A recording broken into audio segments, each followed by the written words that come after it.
now listening to the Insight Fantasy Sports Podcast.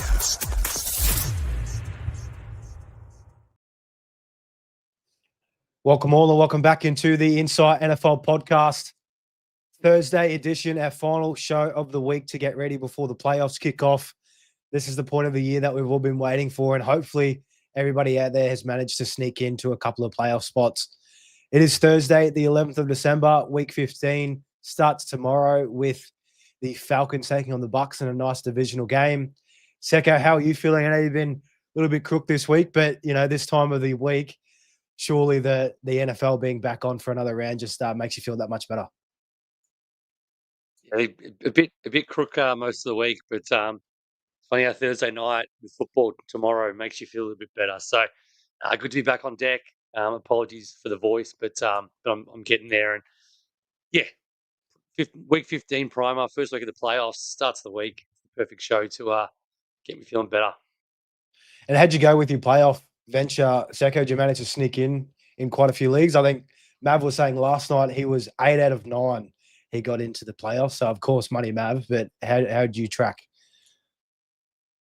I don't want to act like I'm trying to outdo Mav here, but I'm 7 from 7 playoffs, which is great. 2 dynasty, 2 keeper, 3 redraft.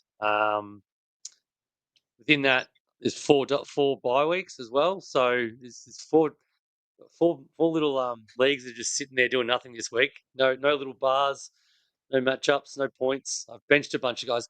Good little reminder while I'm talking about it. If you've got a bye week and you're in a league where you don't have to start put everyone on your bench, because if one of them gets injured, you can do an in-week trade rather than having to, because if they're on the field, they're locked and you can't move them. Just a little bit more flexibility. If touch wood, one of your starter guys does get injured, you can pivot them out for a guy who hasn't played during the week yet. So it's a nice little tip for free. If you've got a bye and you start a lineup, just chuck them all on the bench because you've got your whole team to be able to flick out for someone else. How good is it having a bye? You can sit back, not have to stress about the games. You can just watch it, enjoy, but don't check out by any means. Make sure to with the other matchups that are happening in your league, and start looking in advance for waivers next week. If you can see teams who you might be playing or coming up against, have a look at how their roster's laying out, see what kind of position they might need for the next week when you have that matchup, and try and play some blocking there while you've got the week off. But enjoy it. You've earned it coming up to the bye. It's of course, if you did miss the earlier shows in the week, we've have our review and recovery from Monday night and our last night's SuperCoach trade talk show plus captain's huddle. So if you are trying to navigate your trades for this week in SuperCoach or pick a captain, make sure to go check that one out. Link is in the below. Secko, Falcons and the Bucs, a little teaser because I know that is the first game of the week. Bucs have been sliding a little bit. Baker Mayfield has it is lining up for him to get some troops back. Mike Evans is slated to play. Egbuka hopefully slots into that different role that he was in to start off the year. Could open things up more for him. How are you feeling about this game in general? I think more so for the Bucs because the Falcons, it's really Bijan and that's about it.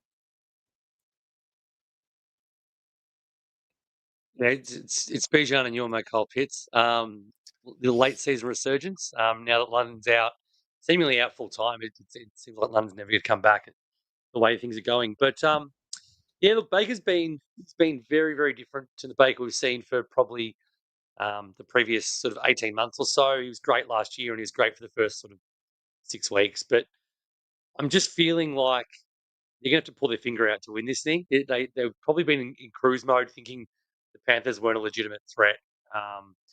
So yeah, I wouldn't be surprised in the slightest if a rocket is put up under all of them this week, and with the full complement back of receivers, I think it just improves everyone. I really think the Bucs are going to do an absolute number on the Falcons tomorrow. It might not be a great spectacle if what I expect happens, but we'll see. We'll see.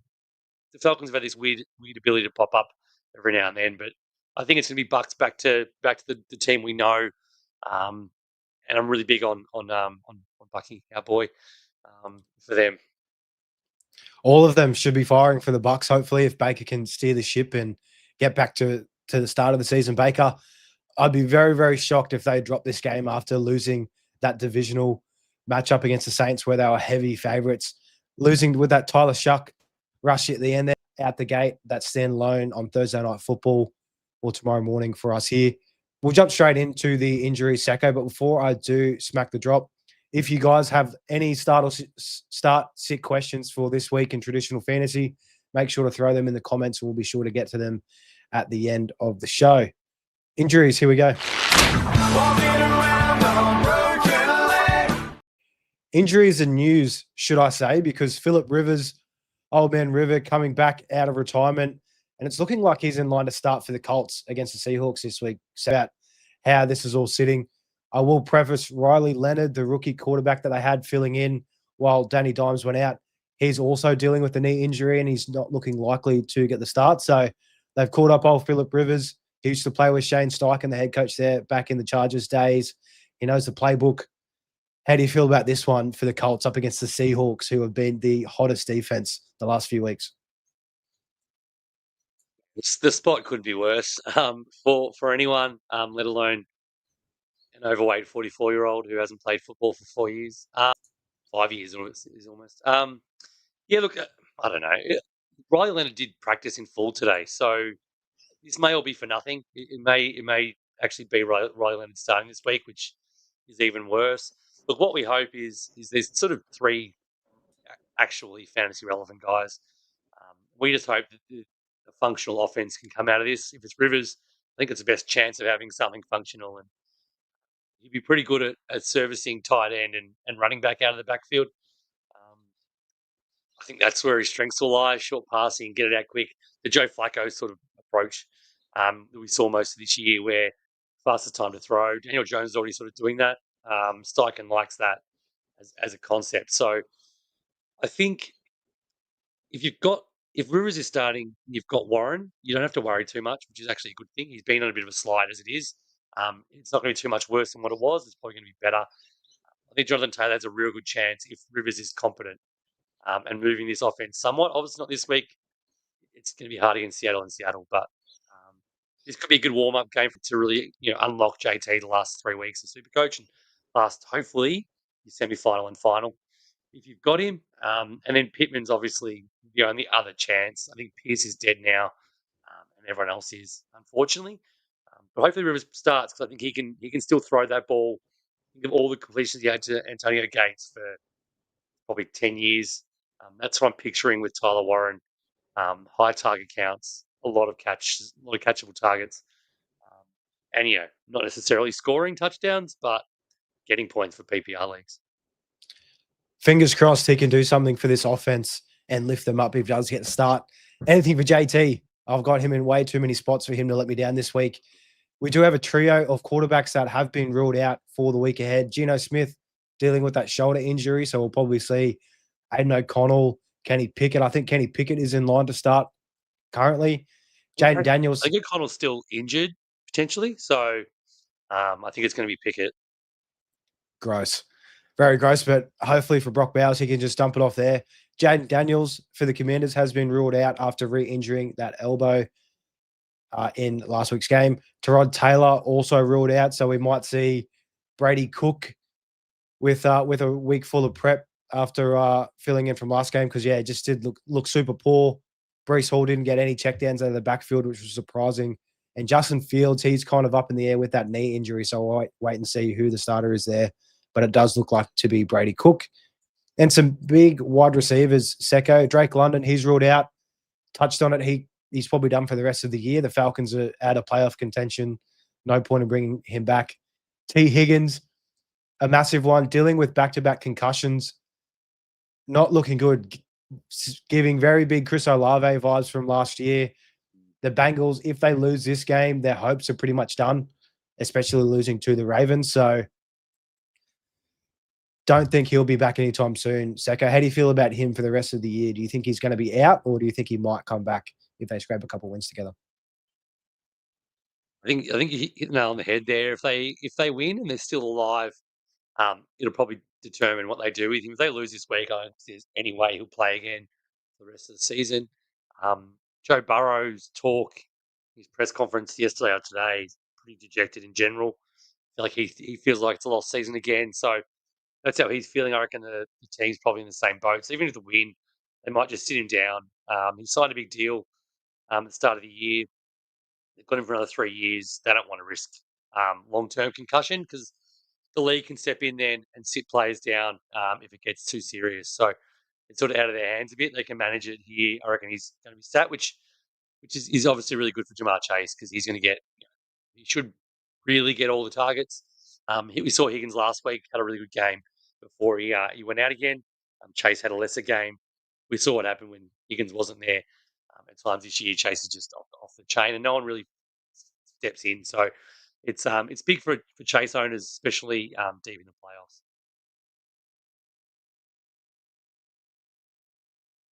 You mute, mate? Pardon me, of course. Pull the old Swift on with the mute, but we've also got David Njoku for the Browns. The tight end is looking like he will not play with that knee injury. And Trey Benson, Secko, that's probably the other one to mention here. It was meant to be a 4 to 6 week injury. Of course, the Cardinals being ruled out of the playoffs, taking their time to bring the guy back. That's just kind of what happens. They've ruled him out for the remainder of the year. There's no real point of bringing him in. We were hopeful that he might have came in just so we could get a taste of what's to come for next year when he's got that backfield to himself, we think. But disappointing. Just another thing you have to consider when it comes to drafting or trading for players, the state of their team. Because if they are already ruled out with 4 weeks to go, there's not a lot of incentive for these guys to keep running their starters or run that risk of an injured player. Yeah, I traded for him in one league. Luckily, there was an IR spot in that league available. So he sat in the IR and he will stay there because why not? Unless someone else goes into IR. It's a weird one because it wasn't supposed to be a long term thing. He must have had a setback because going to week 13, he was on track to play. All the sort of term he'd done back to back limited practice, and then he went to a DMP the next game, or next day, sorry. So he must have re-aggravated something. We thought they might get a look at him to see if he was their RB1 next year. I think they just know it. I don't think James Conner's going to be back again. So I think they're just going to put him on ice. Lost season with a decent new quarterback in tow. And yeah, 2 great receivers there now and the best tight end in the league. So they're pretty set up on offense if Trey Benson's fully fit, I think, going into 2026. And a couple of guys that we have to monitor that some we're hopeful for, probably CeeDee Lamb dealing with that concussion from last week and that Thursday night game. He's got plenty of time to turn around with that concussion protocol, so it is good signs. He is tracking well. We're optimistic that he'll play. Devon Achane, I just saw, Secko, he was dealing with that rib injury. The latest news we have for him is that he may require rest this week. They are up against the Steelers on the road. How do you feel about that one? And if Achane does miss out, are you a Jalen Wright or Ollie Gordon guy for this week? Yeah, I'm a Jalen Wright guy just purely because of the work last week. He looked like he was clear relief. Guy there, I just think it probably fits the HM mold a little bit more. Just what they'd want if he's out. Gordon's a bit more of a pounder. They'll definitely both be used, but I think Wright will get the majority. Yeah, it's weird this because all the talk was that he'd be right. He would have been right to play if it was a close game last week. And going to Pittsburgh though, minus a shitload weather conditions. Probably not the best place to take a guy who's got sore ribs. Might be just looking at it that way. Yeah, it's not ideal. If you've got him, you need him in playoffs. He's been amazing. He's carried people all year. So it's a really, really. We're bound to get these for the next 3 weeks. The playoffs are on, and it only takes 1 week for a guy to be rested. Who's pretty close to playing, but they take him out. So yeah, it sucks, but hopefully they're wrong, and hopefully he plays for all the owners. We need him badly, especially this time of the year. Hopefully you did pick up Jalen Wright if you are an Achane owner yourself. Couple of big-name wide receivers here that are looking to miss this week. Rome Odunze dealing with that stress fracture in his foot. He was a limited practice, but again, monitor that. I think it's probably on that lower end, maybe 20, 25% if he does start this week. And Marvin Harrison Jr., it is lining up for him to miss again with that heel injury. DNP to start the week definitely does not help for his case. And Secko, we did touch on Mike Evans, Jalen McMillan. They are slated to return this week in the first game against the Falcons. How do you feel about Big Mike out the gate? It's kind of sounded like he might have been okay to go last week, but they just held him out for one more week. Maybe they should have played him against the Saints. But do you think that he could come out rolling here in this divisional matchup? Yeah, that's what makes me think that he will be okay. That talk that he was close last week and it was a chance. They're not rushing him back, it seems, and it's pretty soft defense to get it first up. So by all means, I don't think necessarily going to dominate and go for a big fantasy day. But I think if you've had him all year in your fantasy team, you wouldn't be you'd be excused for putting him straight back in the lineup first week back because he's the kind of guy who can change a week with his downfield and touchdown scoring ability. He only needs 215 yards per game to get to 1,000. So no doubt they'll be trying to get him close to that to the 860 he needs on the season to get to that magical number. That would be phenomenal within 4 weeks if he could somehow stretch that out. That would be nuts. But Secko, before we get to our starts, I do just have to ask right at the gate early on, Mike Evans against the Falcons or Zay Flowers against the Bengals this week? It's Mike Evans. Just had to check it early. Zay Flowers had a good game last week, didn't he? He did. Maybe he's going all right for our boy Lamar. Let's hope. Or maybe Lamar's making him good. I think it's probably the latter, but we'll see. Another week removed. Let's hope. But they are all the injuries. Hopefully, guys do keep up to date with that over the next couple of days. Of course, it is still a Wednesday practice over in the States. Still a couple of days to go before everything is locked in, and we have some more idea on how the players are heading for this week. Starts of the week, Secko. Let's jump into it. You can kick things off with the quarterback position. Pull over by this hot guy and let me out. Who have you got for us? All right, quarterback. It's the playoffs. There's no time to hide. And this guy, I think, if you've got him, you've probably got someone else running alongside with him who's an okay start type, maybe a Brissett type or lesser like an Aaron Rodgers type. It's Jackson Dart. If you've got Jackson Dart, you've held him through those 2 weeks of concussion. You held him through, or you started him last week. He didn't go massive. Hopefully, he did enough to get you through the playoffs. But now's the time you can lock Jackson Dart into your lineups. The week back last week was great for him. Every time a young player comes back from a multiple week, they always need a bit of time to get back into it. And he didn't look bad by any means. It was his worst fantasy performance, but he was far from bad as an actual football player last week. And this week, though, he gets Washington. Washington's number 4 in fantasy points led against quarterbacks. And they just keep giving up points. 6 of the last 8 have given up, have had 22 plus fantasy points against them. So even JJ McCarthy, well, he had 26.4 in 6 point per passing touchdown leagues. That's JJ McCarthy, like the wet sock that we've spoken about. For the best part of 3 months, he was able to do it and do it pretty easily. So this is a great matchup. Dart for me, top as high as a sort of top 6 quarterback expectation on the week for me. Both horrible defenses in this one, which we absolutely love as part of the recipe for picking our starts. Full complement of receivers too. Darius Slayton, Theo Johnson, Wan'Dale Robinson's there. He's got a full target tree for Jackson Dart up against that Commanders. Yeah, that's a get right spot. If wet sock McCarthy can do it, I think just about anybody can. You and me included. Secko, that's a good one to start things off. My quarterback start this week, fresh off the bye, is going to be Brock Purdy up against the Tennessee Titans. They are at home. We saw the Titans recently last week against Shedeur Sanders and the Browns. Shedeur threw for 360 yards and 3 touchdowns. He also ran one in himself for 4 total touchdowns. For predicting that kind of success for Brock Purdy, but hell, his ceiling's probably going to be higher than that this week. Probably won't need to throw for that many yards. Might only throw for 200 yards, but 3 or 4 touchdowns would not surprise me. Coming off the bye as well, the last game they had at home in San Fran, he was pretty disappointing. I think he'll look to right the ship with Kittle and the boys back on deck.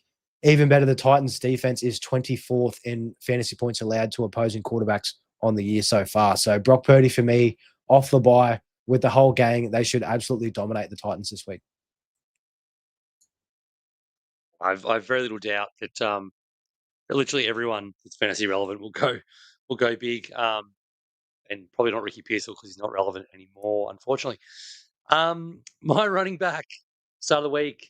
Just a little spoiler here. I've gone all rookies because this is the time of year that rookies completely pop off if they haven't already. Some of these guys have. This guy has done it, and he wasn't able to do it for a very long time. It's Omarion Hampton. Yeah, he was back last week off 8 weeks. 8 weeks off. 8 weeks off is a massive amount of time for anyone. Um, no less a rookie who only played 4 games. He's back in, only had 31% of the snaps. So it looked like Vidal was getting more work, which is all good and well, but you got to look into context. He was held back. He had one miss block assignment. People are saying that's the reason why he didn't get a lot of work, but he still work after that, and it was just being eased in. And in those 31% of snaps, he still had 13 carries, 56 yards. He had 2 catches, 11 and a touchdown. He had a good day. He was efficient. He's by far the more powerful running back of the two.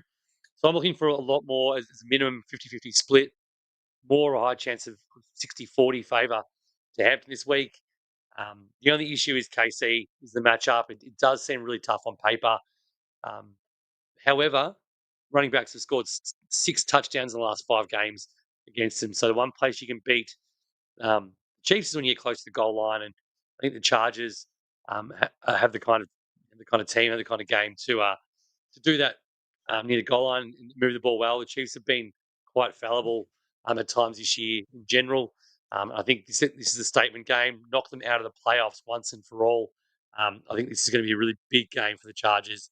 They're going to be pumped up.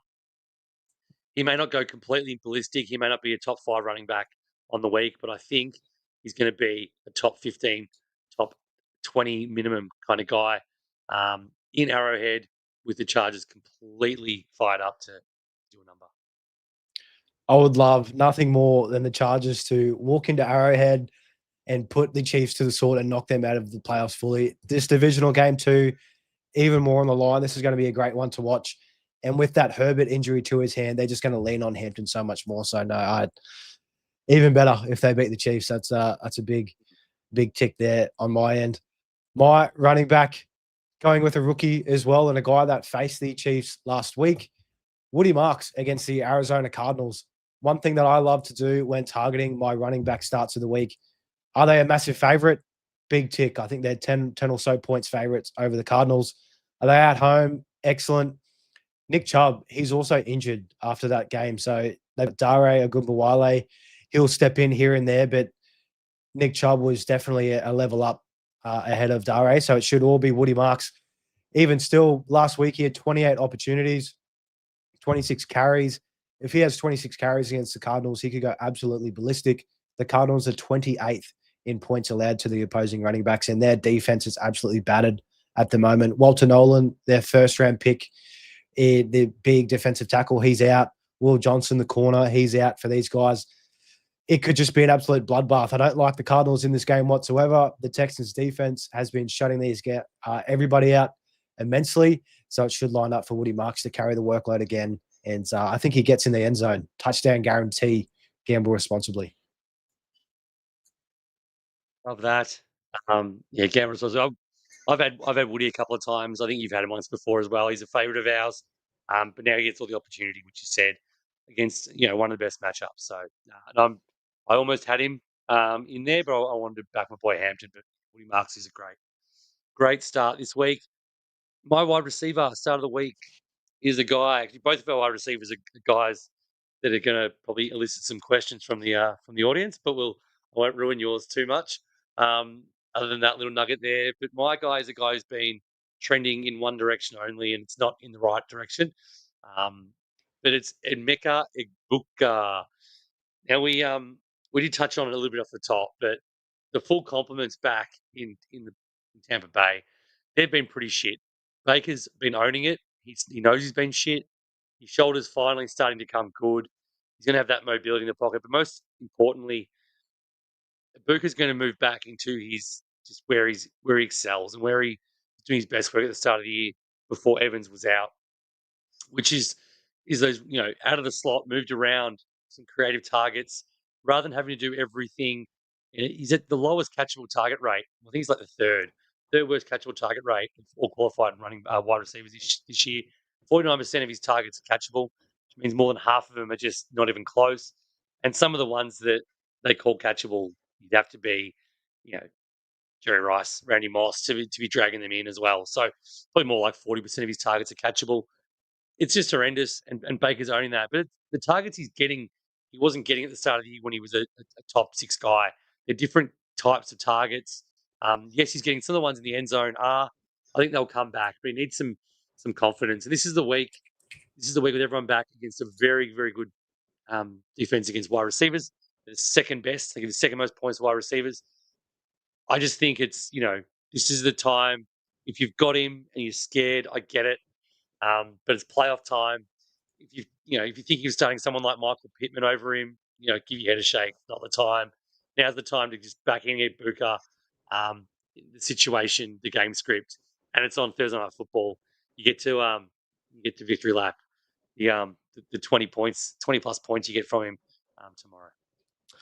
I'll be starting Ibuka in a lot of spots this week. I love the matchup. He shouldn't have AJ Terrell, the key corner for the Falcons there. He should be shadowing Mike Evans, so it'll open things up. And looking at Ibuka, the volume has just been always there the last few weeks. 13 targets, 9 targets, 8 targets, 8 targets, 9 targets again. Just haven't been capitalized on, like you mentioned, that catchable target rate. But in prime time, Baker and the boys should come good for us here in week 15. My wide receiver, a very big name, was drafted in the first round of your redraft leagues at the start of this year. You have not been able to start him for the last 5 weeks, give or take. Justin Jefferson for the Minnesota Vikings up against the Dallas Cowboys. He has not scored more than 8.6 half PPR points since week 9, which is just unfathomable. Justin Jefferson currently on the year is wide receiver 25. JJ McCarthy, take your hat off, mate. You've done an absolutely horrendous job in supporting one of the best wide receivers in the league. But this matchup against the Cowboys is the best matchup for a get-right game. They are dead last in points allowed to fantasy wide receivers.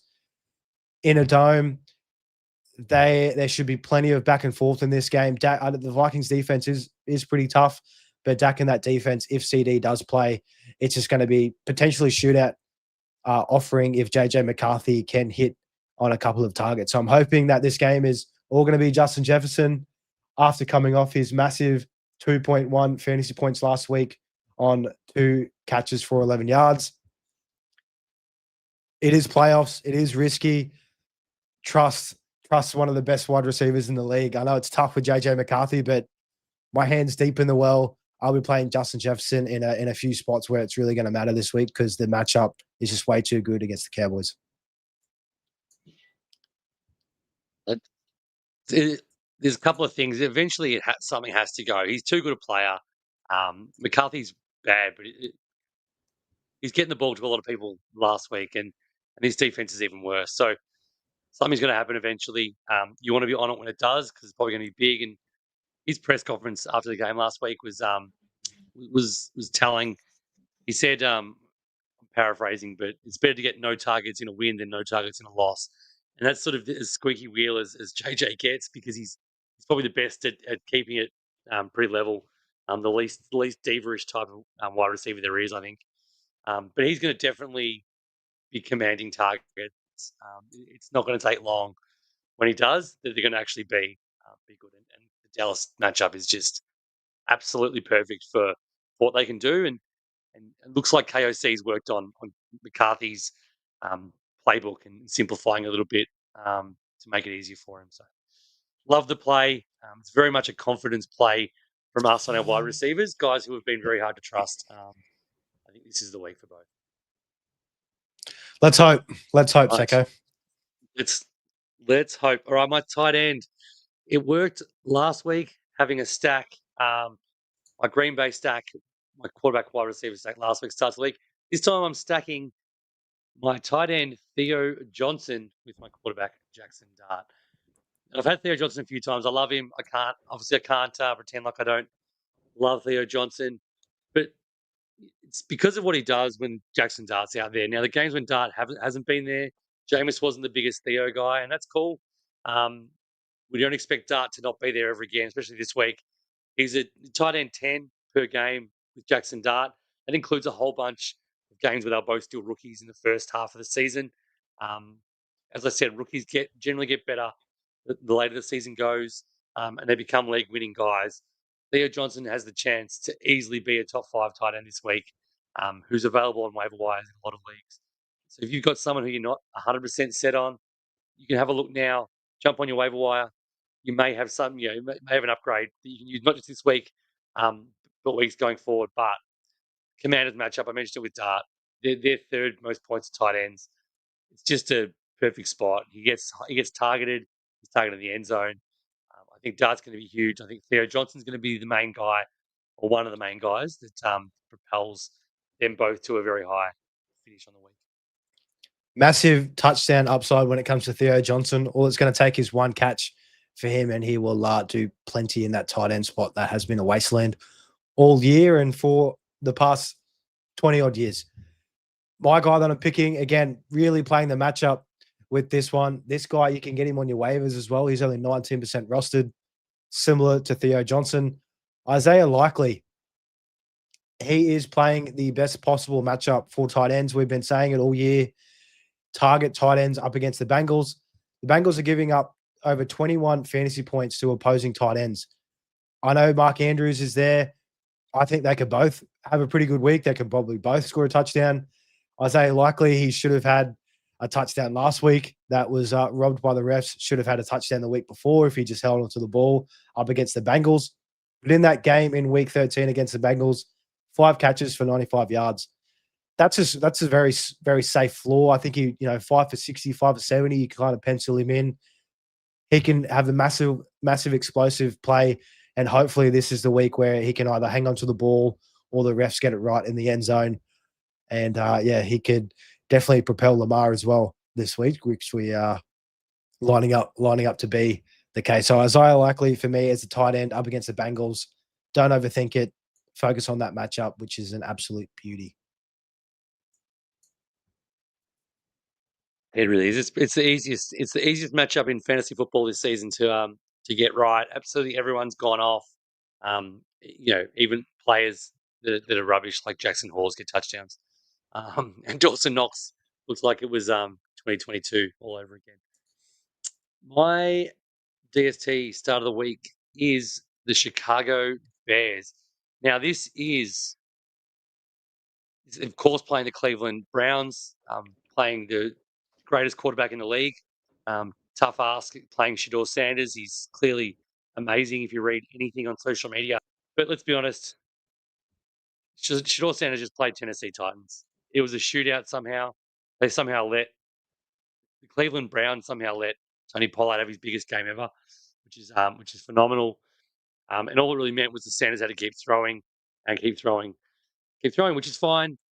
If he does that against the Bears in a blizzard, I think it's minus 16 Celsius predicted in Chicago.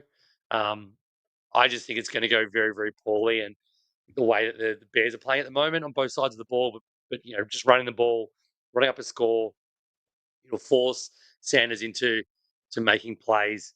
I feel like it's going to be just turnovers galore in that kind of in those kind of conditions. I just can't see him scoring much either. So again, if you're in the playoffs and you have a DST, if you can, the Bears will be available on a lot of waiver wires. You can pick them up and reap the benefits against Shador Sanders' regression spot the week after going massive. It's going to be a tough watch and I don't imagine that one will be on Red Zone a whole lot in that blizzard, like you said. And Shador, who loves to hold the ball, could be in a whole lot of trouble. My defense, I'll keep it super simple, super quick. Jacksonville Jaguars up against the New York Jets, which could be led by Brady Cook. The Jags on the year already are just absolute turnover machines, interceptions, fumbles, sacks. Up against Brady Cook, it just spells a recipe for success from that defensive position. And even the rest of the year, they've got Bo Nix next week, Colts in week 17. That could be Phillip Rivers or Riley Leonard, and then Tennessee Titans in week 18. So if they are out there, make sure to pick those guys up for the stretch run home. Secko, that closes out our starts of the week for the first week of playoffs. Hopefully these guys hitting a massive spot when we need them to. Feeling pretty confident about those guys, but we've got a massive list of games to get through. We have no teams on bye. Let's get straight into the week 15 breakdown. Let's preview the games for the week ahead. It's time for game talk. We touched on this game at the start of the show. Falcons heading to Tampa to take on the Bucks. Bucks are 4.5-point favorites, 44-point total. Really feels like a get-right game for the Buccaneers. Divisional opponent. I know the Falcons they will try and play spoiler, trying to knock the Bucks out of the division race there, but just can't see it happening after loss. Emeka Egbuka, your start of the week. Mike Evans back on deck. Baker owning his mistakes, and with Bucky another week removed from that injury, they could absolutely dominate the Bucks here. So, Second, I think, is there really anybody that you're looking to sit from either side? I know for the Falcons, it's Bijan, and that's really it. Cole Pitts, you could probably throw him in there as a little option just for the vibes as well. But in this game, is there really anyone that you really need to dive into as a starter or sit this week?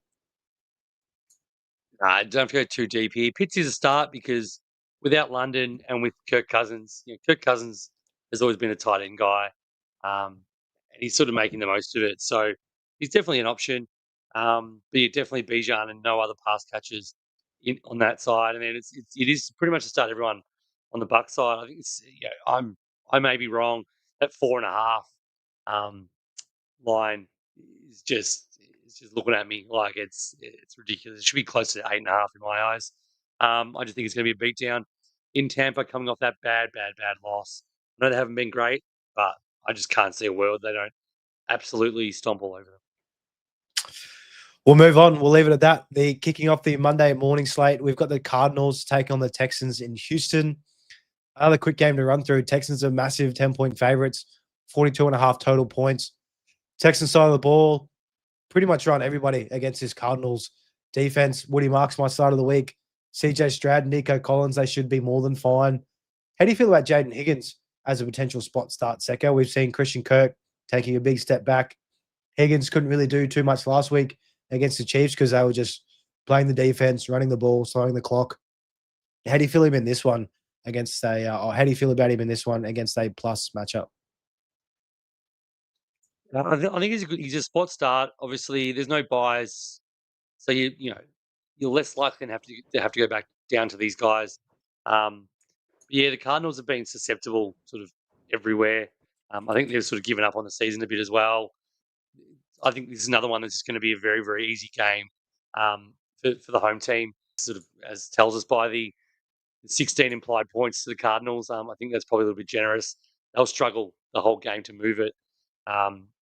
Yes, but I wouldn't be rushing to put Higgins in, is what I'm trying to say. It's very much a Marks, Collins, and then maybe Dalton Schultz if you got him, but I'd rather pick up Theo Johnson, like I mentioned before there, on the Texan side. And that's pretty much it. You're starting there for me.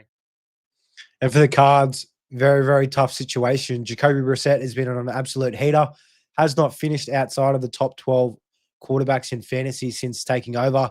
This is probably the week where that run stops. Up against the Texans, they've been shutting down everyone. Patty Mahomes, Josh Allen, neither of those two had good performances. Trey McBride, you'd probably still start him, even though it's going to be tough, but he's just going to see everything. Michael Wilson, if Marvin Harrison doesn't play, and it's looking like to be the case, do you like him as a spot start this week? Like, how can you sit him?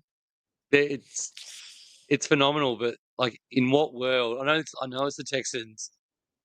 I know it's probably a stupid decision to have confidence in anyone against the way they're playing, but this guy's at 185, so 15 for 185, 10 for 118, and 11 for 142 and 2 in his 3 games without Harrison.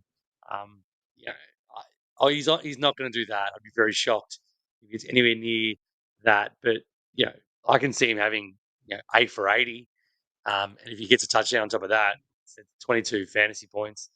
It's 18 half PPR. So I don't know. If I had him, no Harrison, I'd be starting him. I've got him in one league. I think I'm going to start him most likely, depending on just looking further in the matchups, I can't remember who he's against, but in that team who's contesting a spot for. But I just don't know how you can sit him. He's been so good every time that Harrison's been out. Have to start him. Have to trust him, I think, in this one. Bam Knight also is a nice little shaky play if you are lacking in running back. It is a tough matchup, but he's going to be the RB1. Amari DiMarcado is dealing with that injury as well. So he might give you 10 fantasy points. But even still, if you're struggling in that position, that'll help get you through. Ravens to the Bengals. Also Oh, no, yeah. rest of season is a good shout because they've got the Falcons next and then the Bengals. So he may be a desperation play in your flex or something, but he's with Benson now officially gone. I think Bam is definitely playable as a flex if you need him. Pick him up if he's out there ready, available. I think I'll be trying to trade for him in a couple of dynasty spots while we still have that trade window open.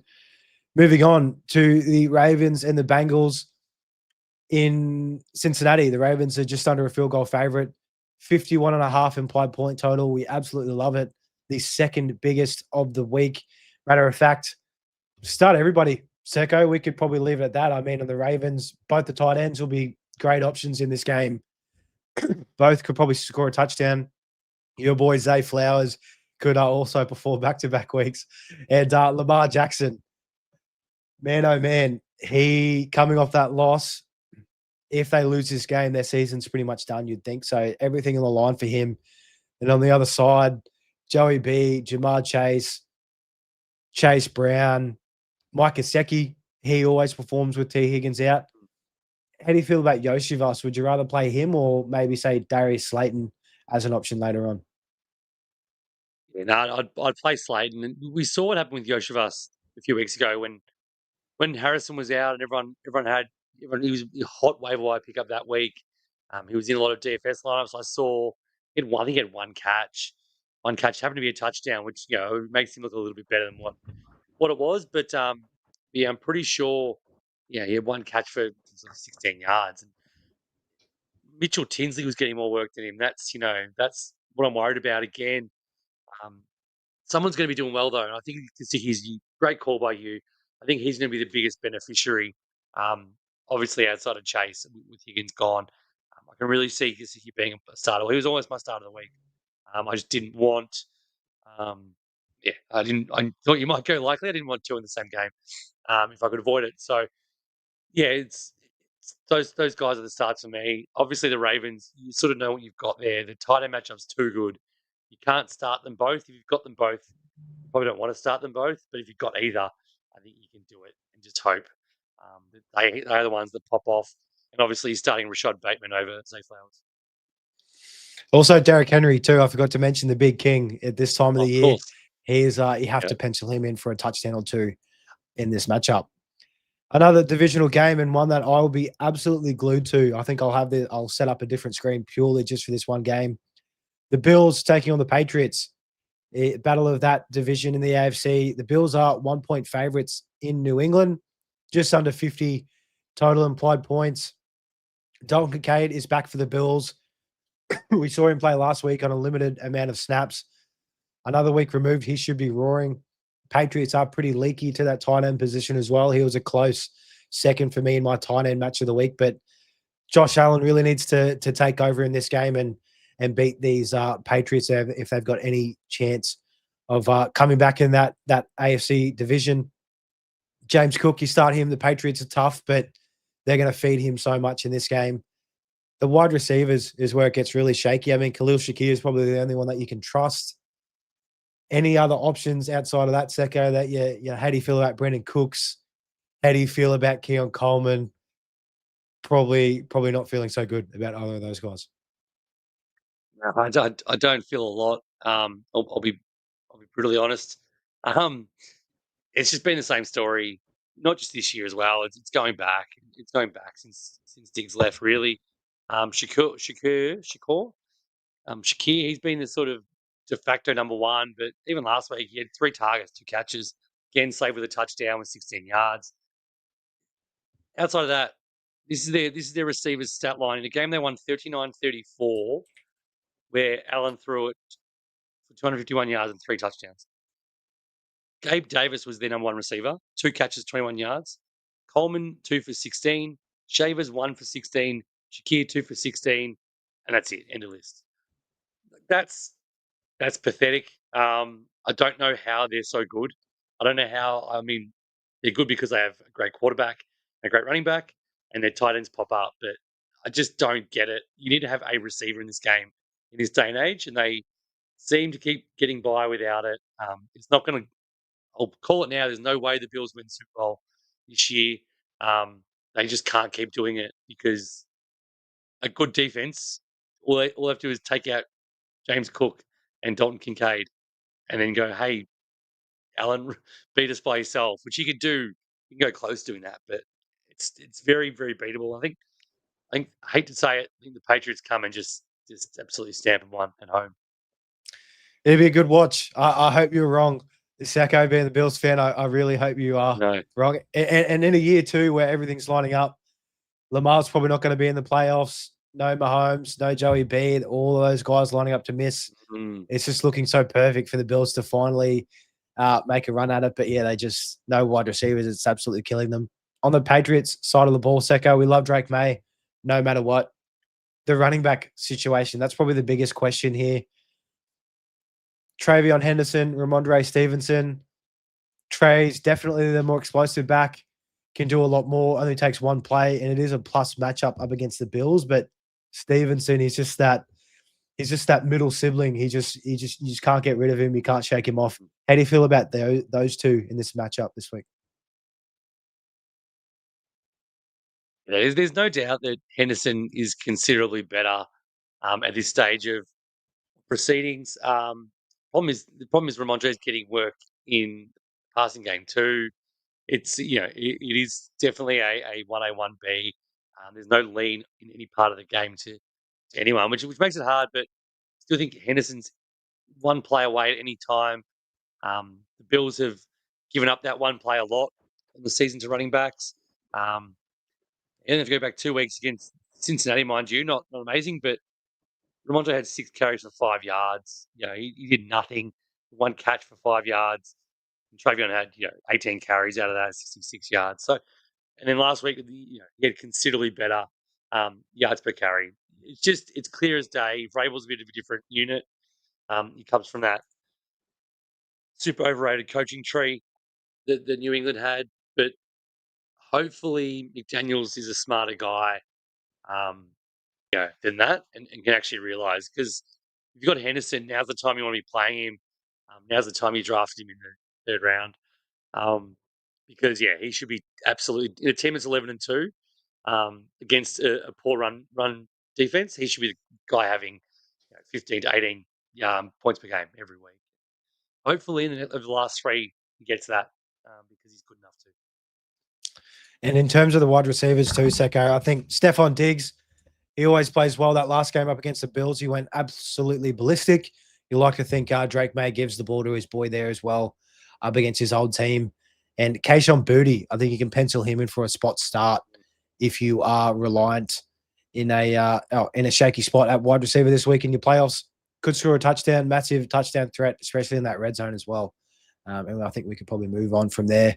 In this game, we can skim over. It's the Browns taking on the Bears in Chicago. Bears are just over a touchdown favorite. 39 total implied points total on this one. You mentioned you've got Bears as your defensive start of the week. It's the weather is going to be horrid in Chicago in this game. Probably just going to be super run heavy for the Bears. Both the running backs you can play. For the Browns, it's probably just Judkins. I mean, the Bears have been pretty leaky to that quarterback position, but how do you feel about starting Shador if you had to, Secko? I mean, like, it's Judkins, Harold Fannin Jr., definitely, but Shador, I mean, I don't know. He's polarizing, but it's just not the right spot, I don't think. It's not, and I'm definitely not a Shador hater by any means. I don't want us to come off like I am. I just after a big statistical performance last week, I can just see this being a massive letdown spot. The weather, the defense, the atmosphere. I just see it all going poorly. And in 2 quarterback leagues, not. I mean, yeah, there's a lot of guys I'd start. Pretty much everyone except for the super replacement, like the Uber replacement guys. I'd start Bryce Young over him, which sounds gross. Start Mariota. I'd start a lot of people over him this week. I just think it's a horrible spot. Um, what's that implied point of 39? I think it started as a 42 over under, and the weather got it moved down to 39. Might even be less than that come Sunday when they realise how bad it actually is. Yeah, it must be like a two score implied point total. That's just not. I don't think it's a start worthy quarterback for me, and it's just Judkins and Fannin, and that's it. Looks like we might have lost you there, Secko. You were cutting in and out for a little bit there. Your Oh, screen might be frozen. sorry, yep. No, that's all good. Might be a bad line. Yeah, no, it's slowly coming good. Still a bit frozen, but I'll lead on into the next game with these Bears, with the receivers as well. Colson Loveland, he's probably going to be the main target for these guys this week. Roma Dunze is not slated to play. Luther Burden, if you are very, very risky, I wouldn't be playing him in this matchup, given how good the Browns have been to those wide receivers. So really, Colson Loveland and the running backs are full of Bears in this game here. Moving on to the Chargers and the Chiefs. Oh, Secko, looks like we've got you're all back good now by the looks.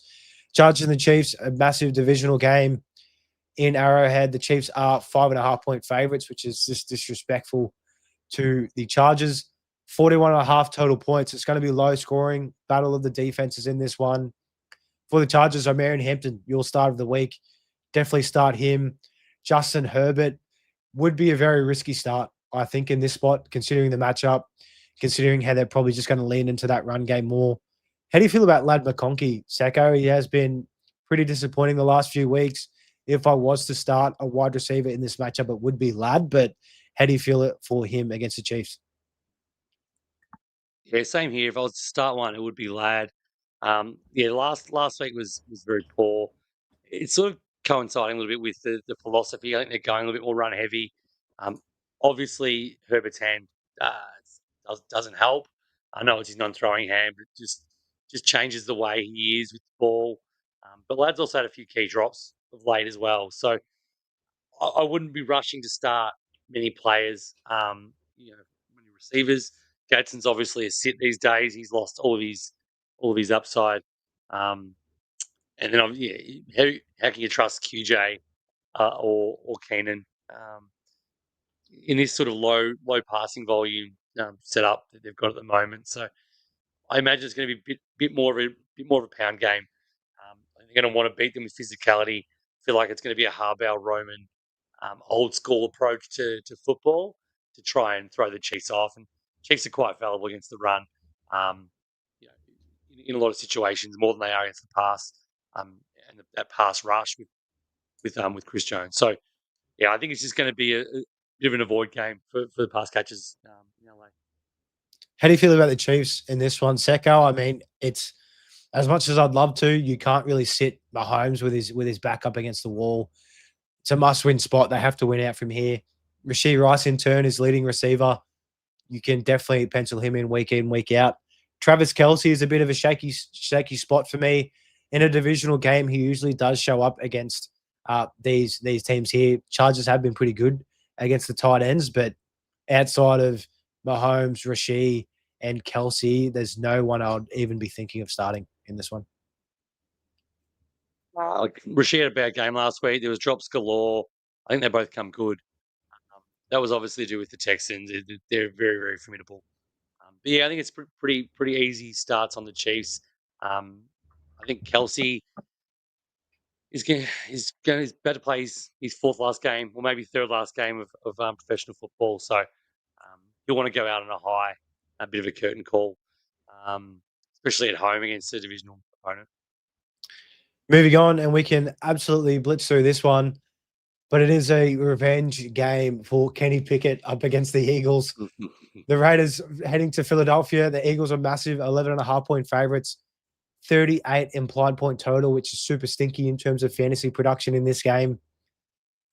For the Raiders, Secko, I don't know if you can start Genty. If Jalen Carter's out, you probably could. You should get a lot of dump-offs, probably only in a full PPR setting.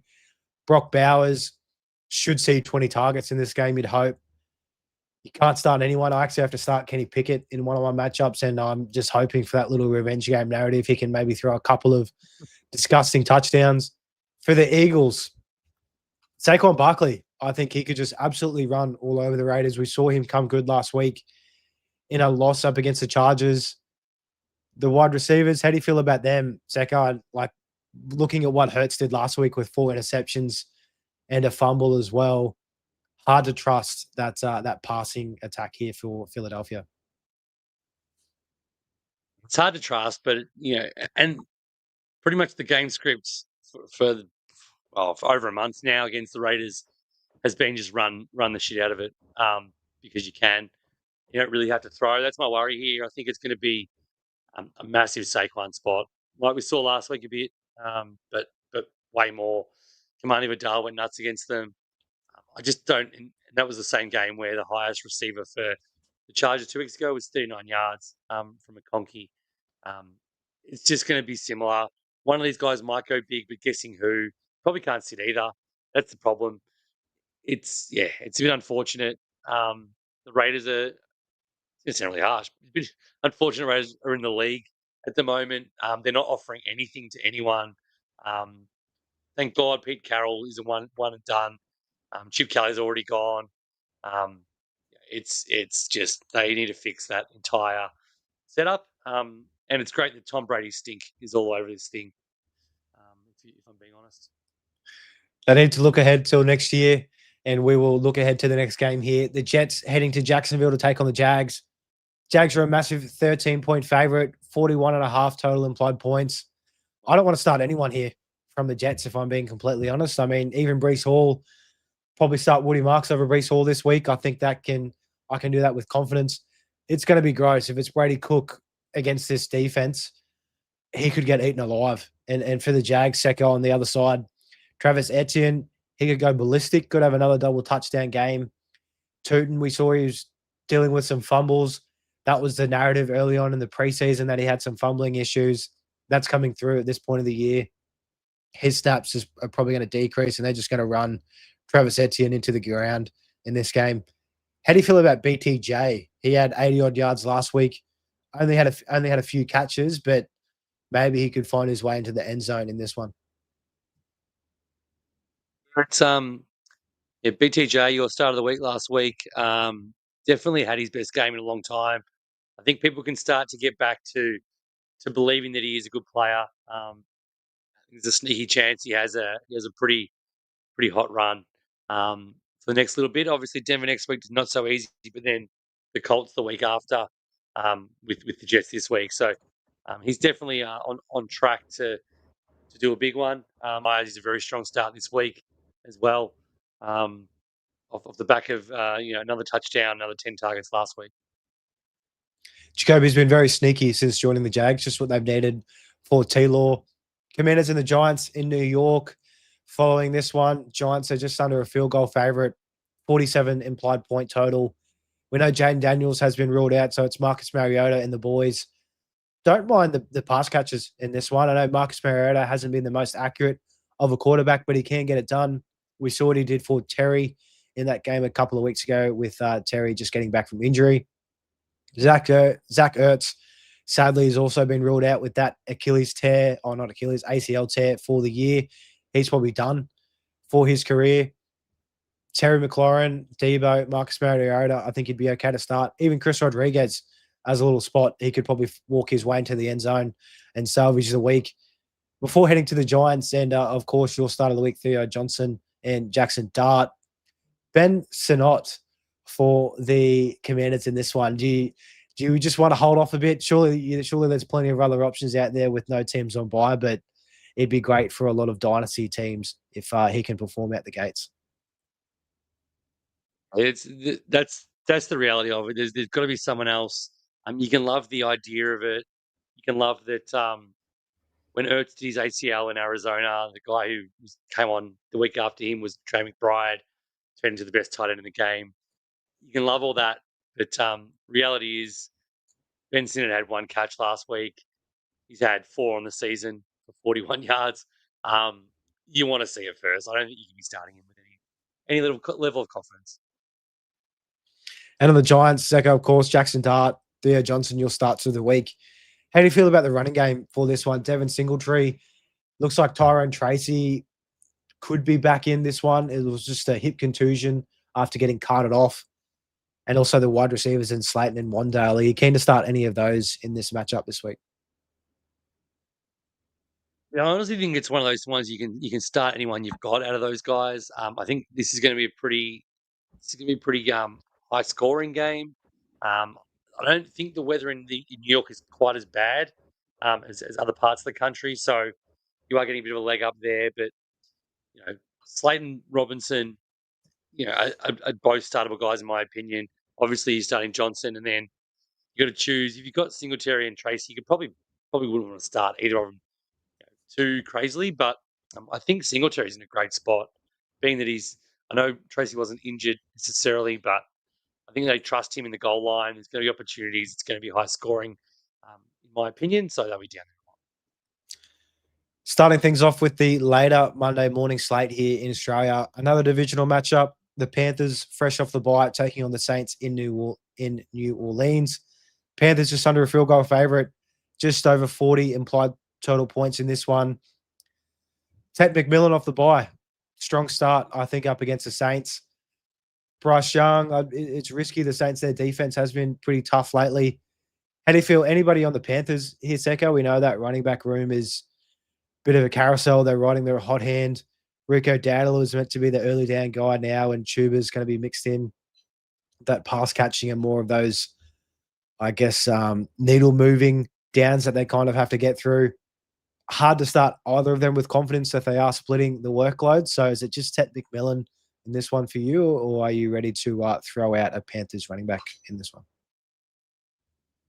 It's so hard. We think back only through the 3 or 4 weeks, and Rico Dowdle was a league winner, and now he's hard to trust. They're splitting down the line almost exactly for the last couple of weeks. Now that Chuba's fully back from his calf, I think Chuba's a better player at the moment. He looks a bit better. They want to get him more involved. They're using him in more dangerous spots. So if you've got the two, I'd probably start Hubbard over Dowdle, which sounds crazy again, going back a few weeks. McMillan's a start. He only have one catch last week, but it was a touchdown. Jalen Coker's the other one to watch. Bit of a ballsy start in first week of playoffs, but he's been getting better and better. He's getting sort of more and more targets, more and more involved. He's had three plus receptions, 3 or 4 receptions each of the last 4 games. He's back to a full workload. I just think there's a chance that he, if it's a hot one of those higher passing games, which it might be, I think the Saints can take it up to them. It is indoors. He's conducive to high scoring.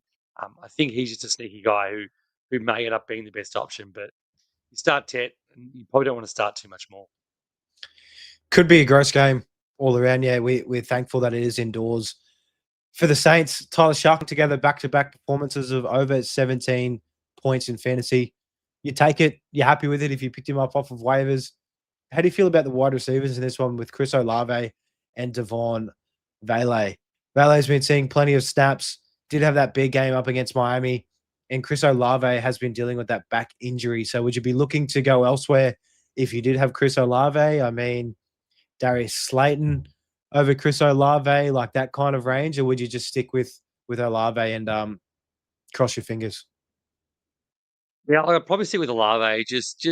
Cross my fingers.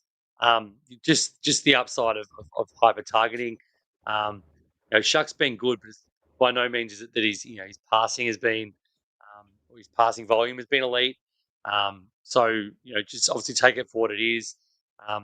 He's doing a lot better though as an actual quarterback, which is getting him into position more. They're scoring more points than they had earlier in the season. So I think there's a chance that he could be, could be in scoring position more. I think Olave's had touchdowns 2 of the last 4, so he's sort of getting into that, getting a bit more opportunities up in that end of the field. So I'd probably start him. I wouldn't start Vele. The other option, obviously, is Juwan Johnson, who's consistently getting a high target share himself from Tyler Shuck. He's had 9 targets, I think, a couple of weeks ago. I think he had 7 last week as well, or 5 last week, 7 week before. So he's definitely in that sort of that frame of tight ends, as gross as sort of tight ends can be. He's definitely in that startable low end tight end one type frame. Moving on to the most exciting game of the week. Can say that comfortably. It does have the biggest total at 55 points. Absolutely monstrous. The Detroit Lions heading to LA to take on the Rams. The Rams are 6-point favorites in this one. And Secko, I think you can pretty much start everybody except maybe David Montgomery for the Lions. The Rams are pretty tough against the run. You'd think that Gibbs sees the lion's share of the workload here. He's definitely the clear better back. He's going to be used heavily in that pass catching role. I love Jamo this week. I love him on Ra. Even Goff up against the Rams, he usually plays pretty well up against his old team there. And on that Rams side of the ball too, I mean, the Lions secondary is so decimated at the moment. Brian Branch out for the year. Terrion Arnold on IR. Kobe Joseph, the other safety, I think he's also out. So it could just be Matt Stafford slinging the ball immensely to Puka and Devontae. I think Puka follows up his monstrous performance last week with another double touchdown and over 150-yard game for him in this one. Yeah, it's one of those genuine start everyone on both sides, which is fantastic. 30 implied points for the Rams is amazing. It's exactly what we want. Adams had a down game last week. Expect him to bounce back. I want to ask you a question, Mel. What's your thoughts overall on Blake Corum and the split for the backfield in LA? It's gross. We hate it, but given that they are favorites, he's probably going to walk into the end zone week in, week out. That's kind of the area of the field. I mean, Kyron is good around that goal line, but Blake Corum, he can't do anything wrong. And Sean McVay, he did say he wanted to split work and save Kyron for the actual playoffs. So I think he'll just keep doing that with how Corum's performing. It's gross, but you could probably start them both any given week, just given how good the offense is and how many opportunities they have down the stretch. It is a bit gross. It's probably a bit of a call out. He's still available in a heap of leagues because he's obviously not the main guy. So this is going to be a bit of a deep play. But if you've got the bye week this week, and at any time, as I said, you're benching your starters. One of your guys goes down with an injury. The first person look to pick up with your replacement is Blake Corum, because if Kyron Williams then goes down, this guy is a bona fide top 5 running back type guy. So he's definitely one of those guys. Maybe even look ahead if you've got a spare. You're carrying an extra tight end or third defense, stacking up for the playoffs. You can definitely drop one for Corum because he's probably the best injury away league winning type running back. Yep, absolutely. Especially if Kyron goes down. They do have the Seahawks next week, which again could be tougher, but they're still going to be heavy favorites in Atlanta in week 17, who they will absolutely just roll all over. Packers and the Broncos in the next game in the later Monday morning slate. It's going to be a battle of the defenses in this one. It is in Denver. Packers are minus 2-point favorites, 42.5 total points. Josh Jacobs, I think, is just going to run this game heavily. They're going to probably run him 25 times. Christian Watson, very tough start. I'd be looking elsewhere given that Pat Surtain is back on deck. And for the Broncos, Secko, RJ Harvey, I like the start. Cortland Sutton, you're going to have to hold your breath. But how do you feel about starting players on either side of this game? I don't love it. This has the feeling of a very dour affair. We've seen Broncos involved in a lot of poor games, and I think it's going to be a pretty quick one. Be a lot of game on the ground. Both very strong defenses. So one of those defensive battles. Luckily, it's not too bad weather-wise. It's really nice in Denver this time of year. So yeah, good weather. It won't be gross to watch, but it might just be gross to watch for the fact that there's not a lot happening in that late window. It's probably one of the least watchable games. I wouldn't want to start too many players. And we'll move on just like that. The Colts heading into Seattle to take on the Seahawks. Seahawks are just under 2 touchdown favorites at 13.5, 42.5 total points. For the Colts, it's going to be tough. We're still yet to see who is named the starter. Could be Riley Leonard if he's ready to go, or very well could be old man Phillip Rivers. I wouldn't trust any of the pass catchers in this one. Yeah, maybe Tyler Warren because that tight end position is just so dire, and it is a good matchup against the Seahawks. You're going to start JT no matter what. He should just see plenty of touches, and across the field in the Seahawks, Secko, Jay said no matter what. Sam Darnold, you can start him. He'll probably throw for 2 touchdowns. The only real question is those running backs again, which we have the same question every week. Kenneth Walker, Zach Charbonnet can't play either at this point, but 2 touchdown favorites might be able to start them both. How do you feel about those guys? Yeah, it's a genuine can't start either, but you're probably going to start both situation. They're just rolling teams at the moment, and I expect this to be very very similar to what it's been the last little bit, where they're both getting plenty of work. Now, last week didn't really work out for them.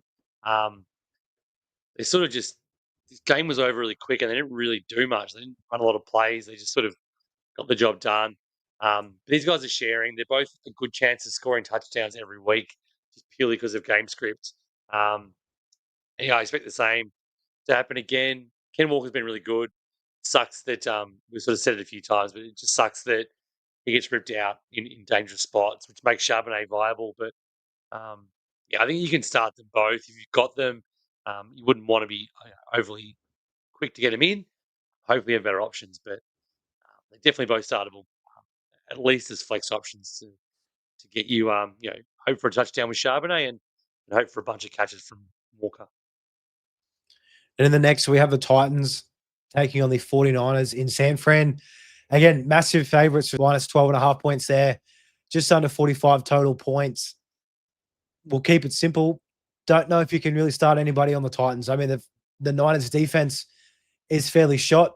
They're decimated by injuries, but you'd expect them to be leading a hell of a lot in this game. Maybe Shamir DK, if you are a heavy underdog and you're looking for upside, he could catch fire in a bottle down the stretch if they are in garbage time. And for the Niners, Secko, everybody except Ricky Pearsall, you could probably start in this game.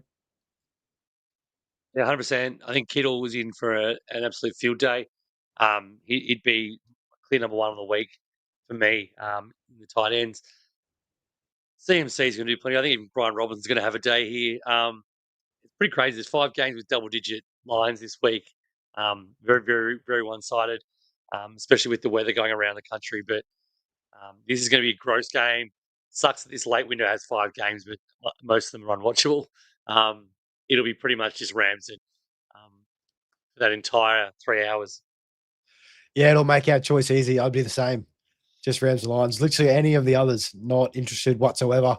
But in Sunday night football in prime time, the Monday around lunchtime for us here, the Vikings heading to Dallas to take on the Cowboys in a dome, which we love this time of the year. Cowboys are favored 5.5 points, just under 48 total points in this one. Justin Jefferson, my start of the week for the Vikings, has not been doing anything the last 5 weeks. This is the week. This is the best get right spot possible for him in this one. You just hope. And again, you have to have a lot of hope to trust JJ McCarthy. But you mentioned it, Secko. It looked like Kevin O'Connell had put the training wheels back on in the playbook and made things a little simpler. Hopefully that translates to Justin Jefferson getting littered with easy targets and letting him do the work. Don't mind Aaron Jones in this game. Probably going to get plenty of receptions. Jordan Mason, I wouldn't be looking to start just because I think the Cowboys will get off to a lead here and they'll hold that. And he doesn't really offer any punch catching upside. But Jordan Addison, he's probably the main question here. How do you feel about him in this one? The matchup is so good. Point total is there, but it's really just JJ McCarthy. Can he support Jefferson plus Addison? Yeah, and that's the question. The matchup is the best thing that we have to say yes to that, but it's not always guaranteed, and it might not be the case for both. It was good to see 7 targets, 62 yards for Addison last week. I expect that shift to go to Jefferson and Addison to drop back a bit there, but Jalen Naylor had 3 for 30. There's a bunch of guys in there I've never heard of who also got catches. So if they can sort of condense that route tree a little bit, stop involving people like Josh Oliver. I think it could be good enough for both of them. I wouldn't want to start Addison though, just quietly, and I don't know if I'm going to rush to start the tight ends either. It is still JJ McCarthy. It is still on the road, and it is prime time. So there's a lot working against our mate Socky, and I think JJ's going to have a get right game because he's done his dues. But that's probably the only confidence I have on the Viking side. And on the Cowboys, pretty much everybody. It is a tough defense all around, but if they do get rolling, Javonte is going to be involved. You could probably pencil him in for a touchdown. CD, if he does play, starting him no matter what. Pickens hopefully off his sloppy game last week where it just didn't look like he wanted to be there. And even Jake Ferg, if they get around that goal line, you can usually always pencil him in. Any kind of pushback on the Cowboys this week, Secko? It's pretty much green lights for everyone. Green lights. I think Pickens is going to have a monster. He came out, he said a few things, and he sort of owned up to his own shitness a little bit.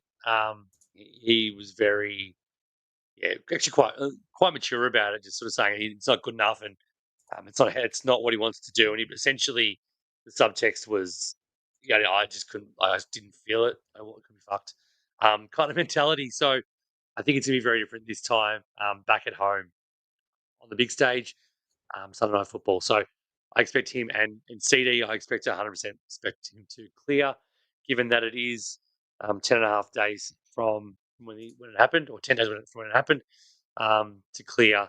He's progressing well. So, start them all, Dak included.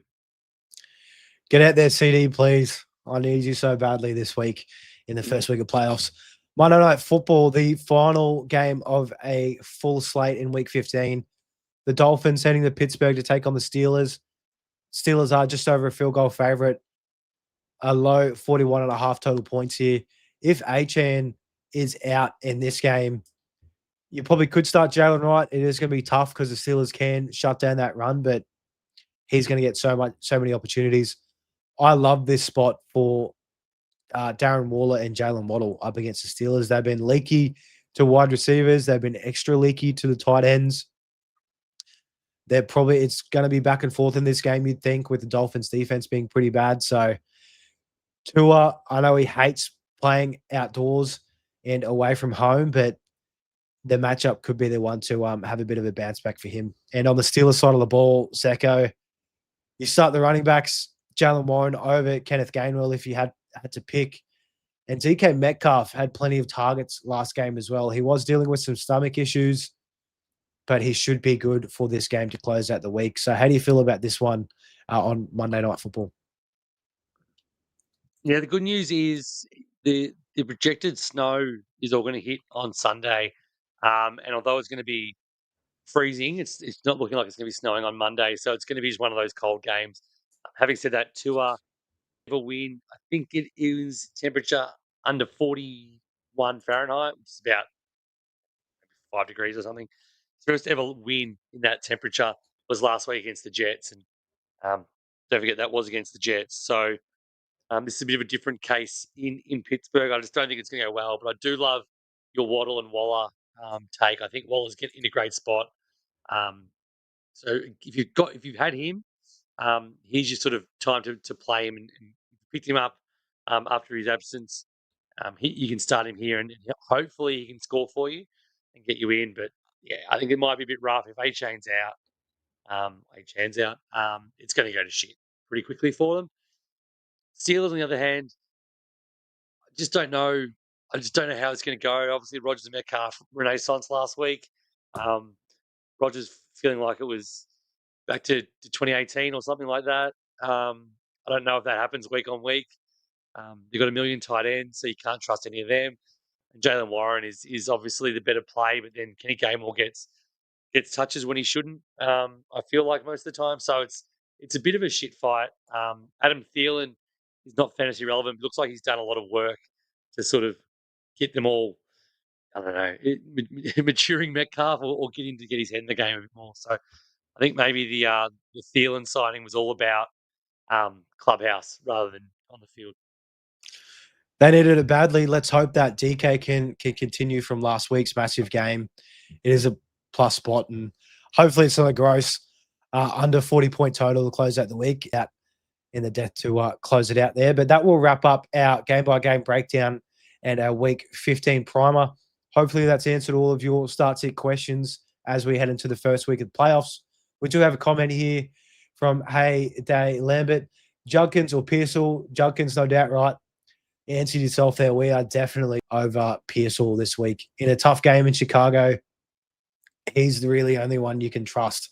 Surprising he didn't find his way into the end zone last week. I know I had a little slip there that just needed him, but he should have a good one in this game. And Secko, how do you feel about Judkins Pearsall? It's no question for you, I take it. Yeah, no question. It's there's a few reasons we touched on earlier. If you missed it, Haiti, you can go back. But I think it's a rough game through the air in that weather. For Sanders, they're going to lead on Judkins a lot. He's great at dump offs as well, but it's the kind of game, that kind of weather, it does turn into a game like that. And he's good enough to beat.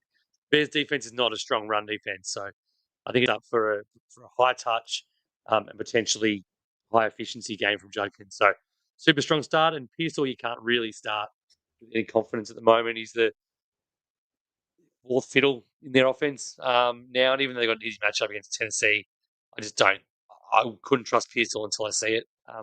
Probably a couple of times, to be honest. I'm with you there. Have to see it to believe it with that one. Thanks for the question. And guys, if you do have any more questions before the week closes out or kicks off tomorrow morning, rather, drop them on the YouTube comment section. We'll be sure to get to them before that game does kick off. Playoffs week 1. Secko, hopefully we're back here on Monday with big smiles on our faces and advancing to the next round. Same for all of you listening. Have a great week. The week ahead, best of luck. We'll be back on deck Monday to break it all down and hopefully go into week 2 of the playoffs. Right.